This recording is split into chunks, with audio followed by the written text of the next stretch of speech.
Beliau kembali ke negaranya pada tahun 1381 Hijriah untuk menyebarkan ilmu agama dan berdakwah di jalan Allah, sehingga tersebarlah banyak manfaat yang dapat dirasakan oleh semua orang, baik kalangan umum maupun kalangan khusus.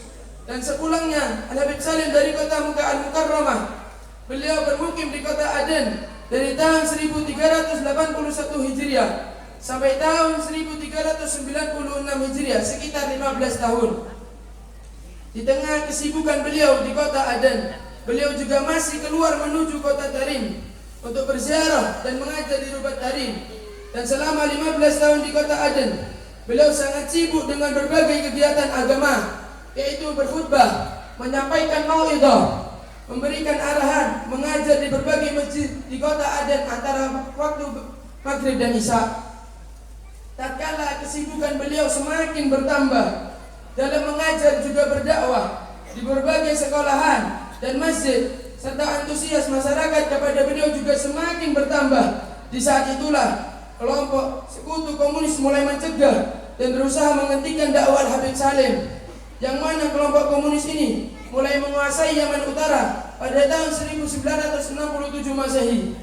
Dan tentunya aktivitas Al-Habib Salim sangatlah bertentangan dengan landasan pemikiran komunis.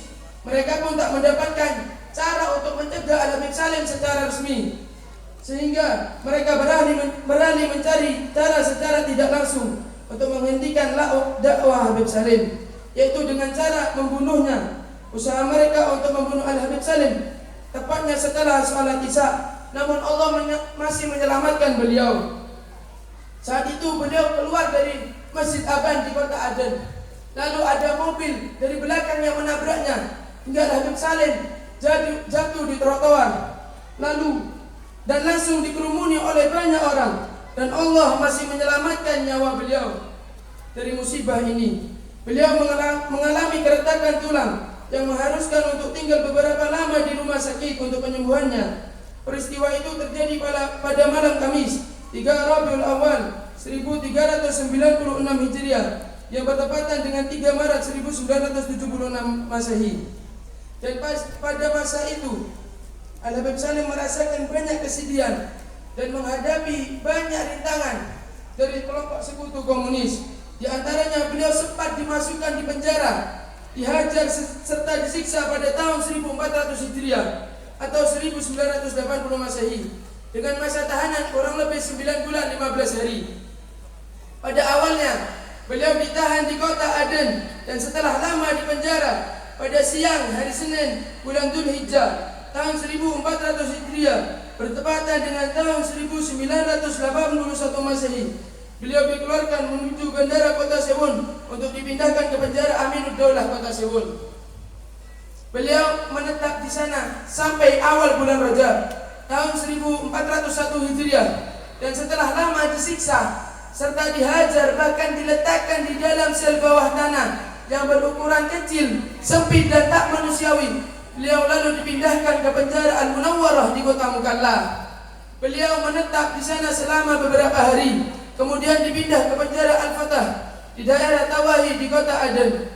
Beliau menetap di penjara tersebut sampai siang hari Selasa 21 Ramadan tahun 1400 Hijriah.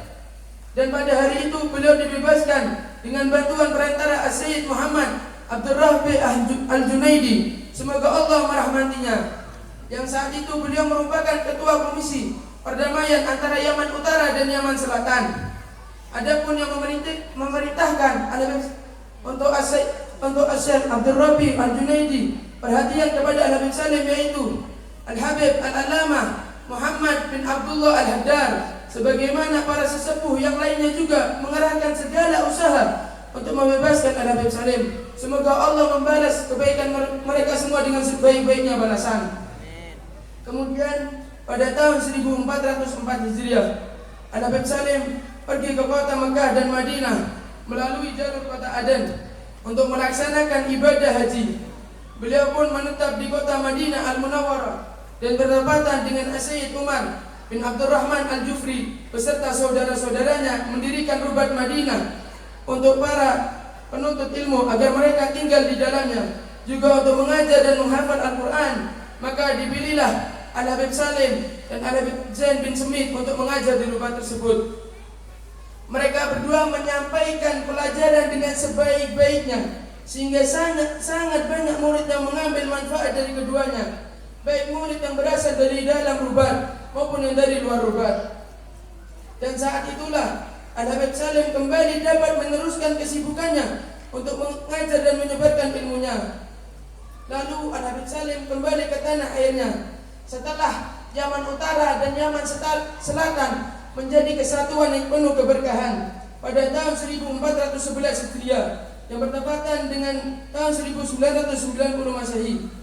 Beliau kembali ke negerinya, kota yang didiami oleh para keluarganya dan salafnya, yaitu kota Tarim, untuk kembali melanjutkan penyebaran ilmu dan berdakwah di jalan Allah. Dan beliau kembali membuka Rubat Tarim yang telah lama ditutup sejak tahun 1400 Hijriah oleh komplotan komunis yang berkuasa saat itu, yang mana sejak saat itu Rubat Tarim terus tertutup sampai dibuka kembali pada tahun 1411 Hijriah. Maka kelompok-kelompok belajar mengajar dibuka kembali pada tahun 1411 Hijriah, dan kelompok-kelompok madras pengajian maka aktif kembali.